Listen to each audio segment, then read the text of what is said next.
Regardez, le Seigneur nous parle de 10 vierges. En réalité, l'Église est en train de se préparer pour le mariage entre Jésus et l'Église. Parce que l'Église est l'épouse, la fiancée actuellement de Jésus-Christ. Alléluia. Amen. Et Jésus prend cette parabole-là et dit voici, il y a 10 vierges. En réalité, les 10 vierges, ce sont des églises. Alléluia. Amen, amen. Une église, c'est comme une vierge qui se prépare pour son mariage. Et parmi les 10 vierges-là, le Seigneur nous fait savoir qu'il y a 5 folles et puis il y a 5 qui sont sages. Est-ce que quelqu'un m'entend? Est-ce que quelqu'un m'entend? Amen. Tu vas dire amen très bien. Amen. Il y a 5 folles et puis 5 sages. Alléluia. Amen. Mais qu'est-ce qui va déterminer? Qu'est-ce qui va faire qu'on va dire que celles-là, elles sont folles et celles-là, elles sont sages? Alléluia. Amen. Une chose va faire la différence. C'est l'huile. Regardez, la parole dit que les folles comme les sages, chacune avait sa lampe. Alléluia. Amen. Et qu'est-ce qu'on fait de la lampe? On prend la lampe pour l'allumer, n'est-ce pas? Et quand on allume, c'est pour faire quoi? C'est pour éclairer, pour qu'on puisse voir. Alléluia. Or, David, l'homme de Dieu, dit ta parole est comme une lampe à mes pieds, une lumière sur mon sentier. Alléluia. Quand on a la lumière, c'est parce qu'on a la parole pour être éclairé. Alléluia. Donc, avoir la lampe, amen, amen. Avoir la lampe, c'est avoir la parole. Les 10 vierges avaient la parole. Comme tu peux aller dans toutes les églises, on va te prêcher à partir de la Bible. On va t'annoncer Jésus à partir de la Bible. Mais la Bible, l'église même qui est en train de te prêcher la parole de Dieu, elle peut être une église qui fait partie des 10 folles. Alléluia. Elle peut être une église qui fait partie des 10 folles, des vieilles folles. Alléluia. Parce que quand tu as la lampe et qu'il y a le feu dans la lampe, alléluia, il faut entretenir ce feu-là.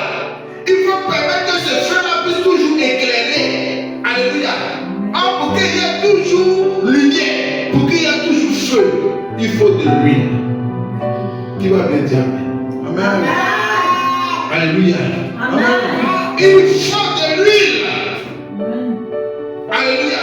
Amen. Mais voilà que parmi les 10 vierges, il y a 5 qui n'ont pas pris la précaution d'avoir de l'huile.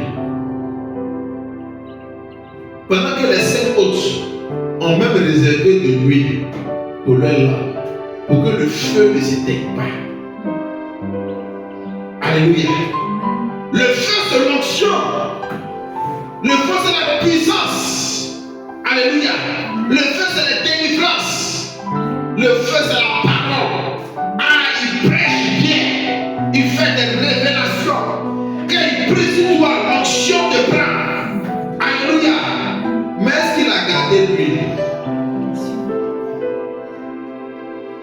Est-ce qu'il a gardé l'huile? Alléluia. C'est en cela qu'on parle de faux prophètes. C'est en cela qu'on parle de faux pasteurs.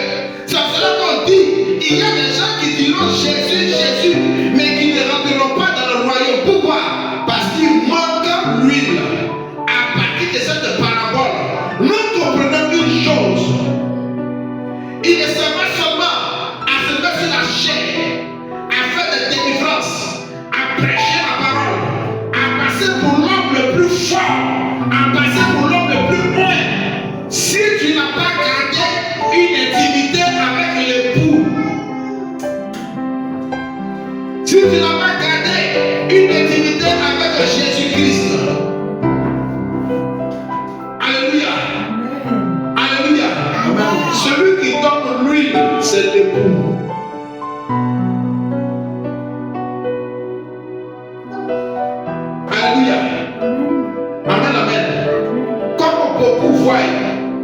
font des miracles, ils vont toujours dire que j'ai Jésus avec moi.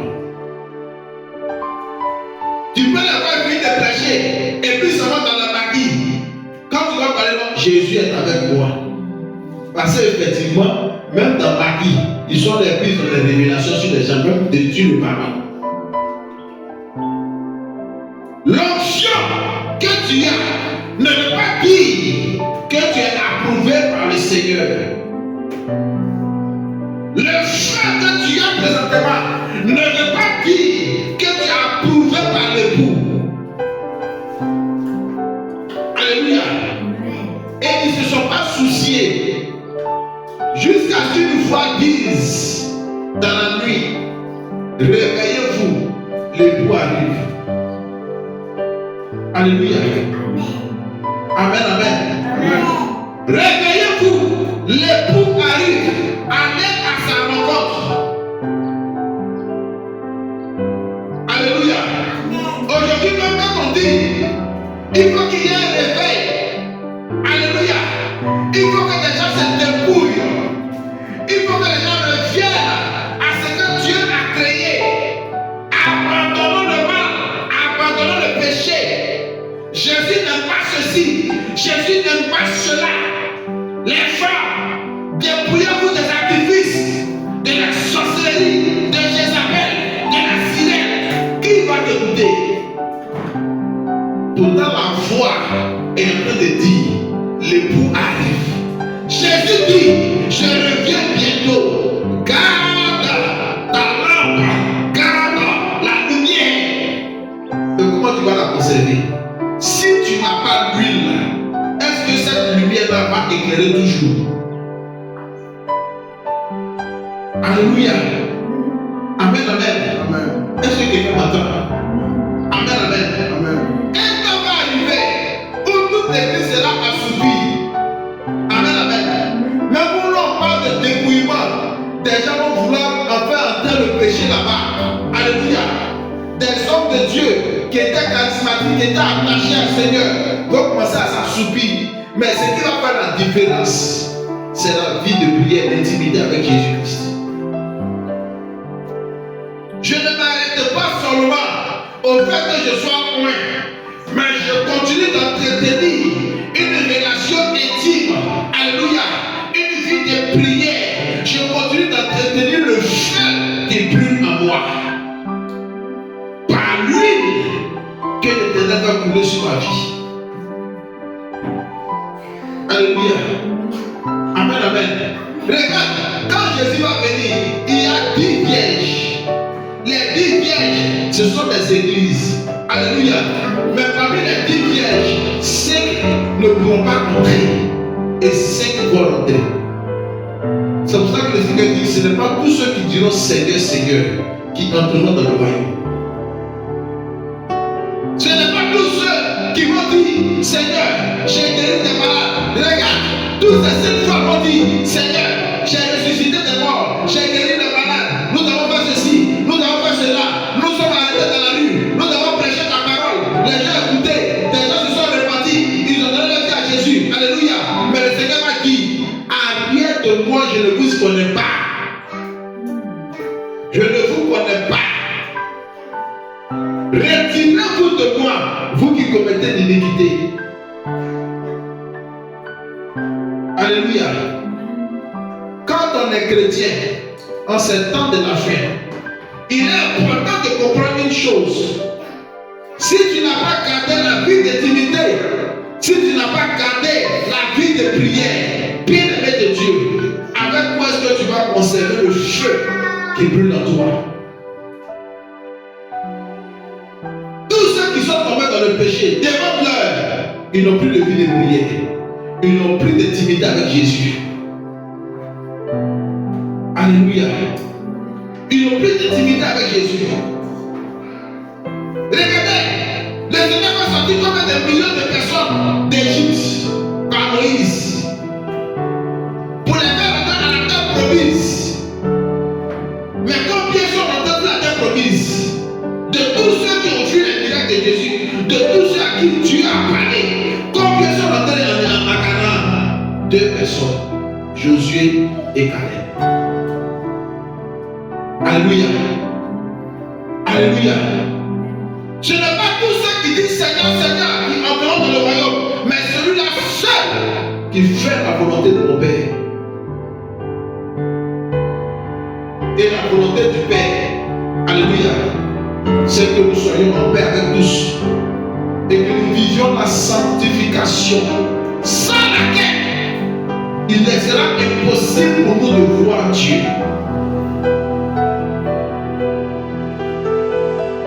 Alléluia. Lui marque la présence du Saint-Esprit avec toi. Lui marque ta vie de sainteté, ta vie de sanctification. Il ne faut pas avoir dans ton cœur des choses négatives et puis tu vas penser que quand Jésus va venir, tu seras sauvé.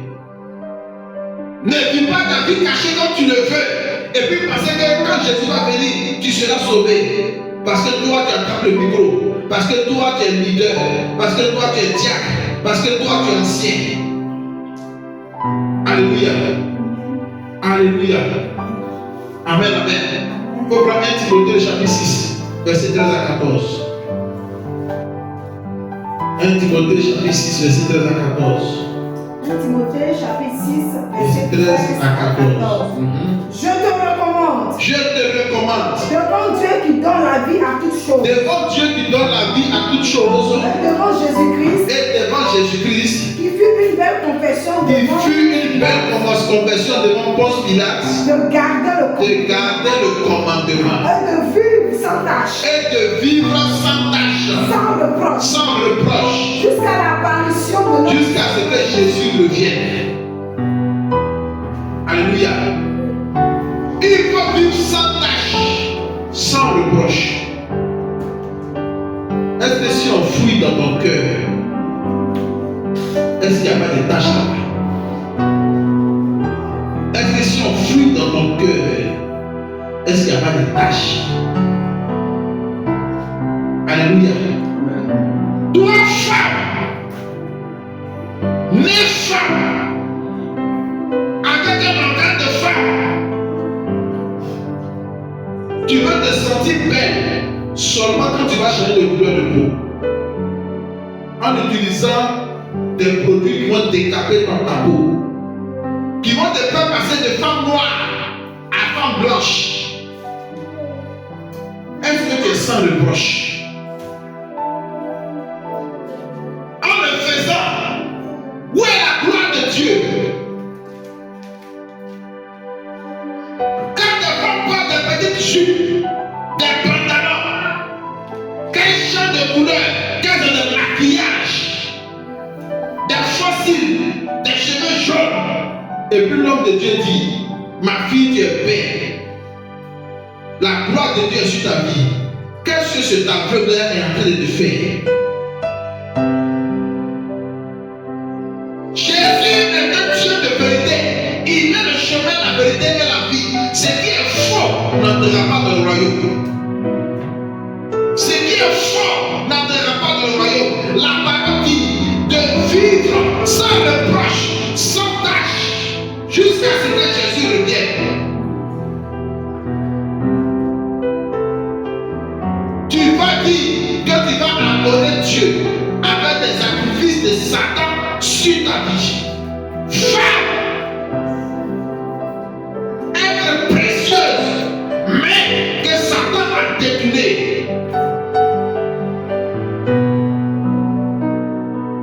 Ton souci quand tu sors, qui va me regarder dehors? Pourquoi je suis noir? Pourquoi je n'ai pas les bouts d'oreilles? Pourquoi je n'ai pas les persils? Pourquoi je n'ai pas les faux yeux? Pourquoi je n'ai pas les faux cils? Tu es bien chaud, chaud, chaud. Alléluia. Des gens qui mettent le front de terre, tout le corps noir, le visage est jaune. Mensonge de Satan. Alléluia. Alléluia. La bonne femme, alléluia, elle entretient sa vie de prière, elle entretient sa relation avec le Seigneur. Pourquoi un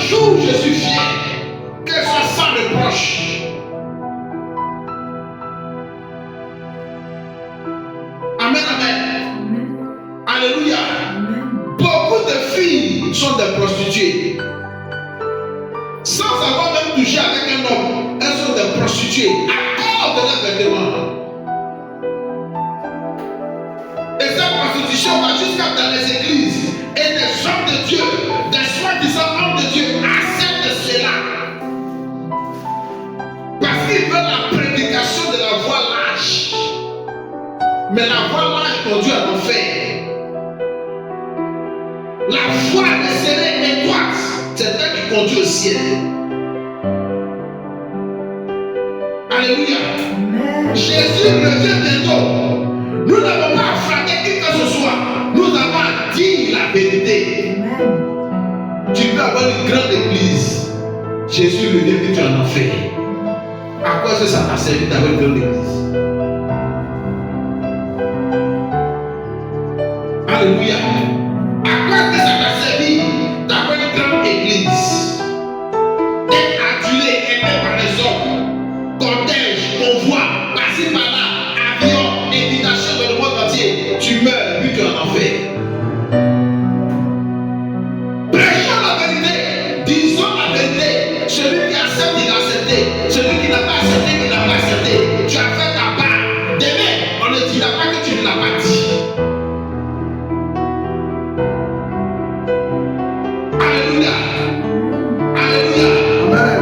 Alléluia. Amen. On devient prédicateur, on devient leader pour conduire les âmes à Jésus-Christ. On ne devient pas leader pour amener les âmes à s'intéresser au plaisir du monde,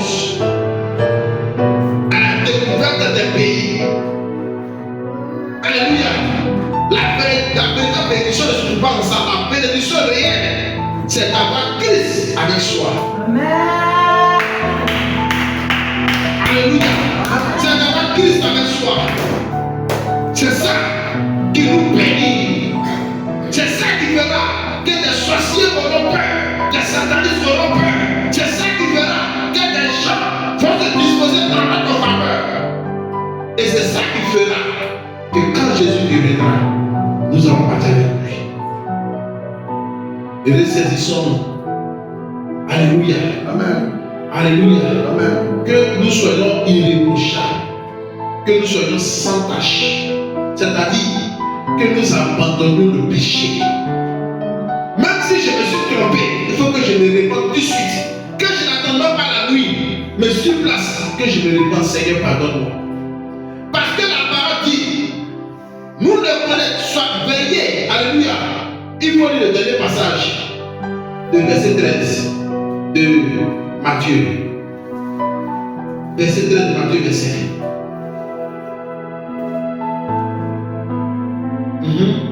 Verset 13. Veillez Veillez donc, donc, puisque vous ne savez ni le jour ni l'heure. il faut veiller à l'état de ton cœur. Il faut veiller à la vie que tu mènes. Il faut veiller à ton comportement. Il faut veiller à ton accoutrement. Il faut veiller à ce que ton cœur désire. Alléluia. Parce que tu ne sais pas le jour, tu ne connais pas l'heure à laquelle le Fils de l'homme va apparaître. Tu ne sais pas quand Jésus va venir. Alléluia. Ce monde passera. Regarde, ton enfance est passée. Ton enfance est passée. Tu es dans ta jeunesse. Ta jeunesse va passer. Tu vas atteindre la vieillesse. La vieillesse va passer. Un jour, la vie que tu as menée sur la terre, ça sera un souvenir pour toi. En ce moment, tu seras dans l'éternité. Parce que tout passe. Alléluia. Les belles choses que tu peux connaître sur la terre, toutes ces choses vont passer. Alléluia. Amen, amen. Mais quel sera ton présent? Comment est-ce que tu vas vivre ton présent? Comment est-ce que tu vas vivre ton éternité? Quand Jésus va venir, quelle sera ta position? Alléluia. Amen, amen. Que Dieu nous bénisse. Amen. Que Dieu nous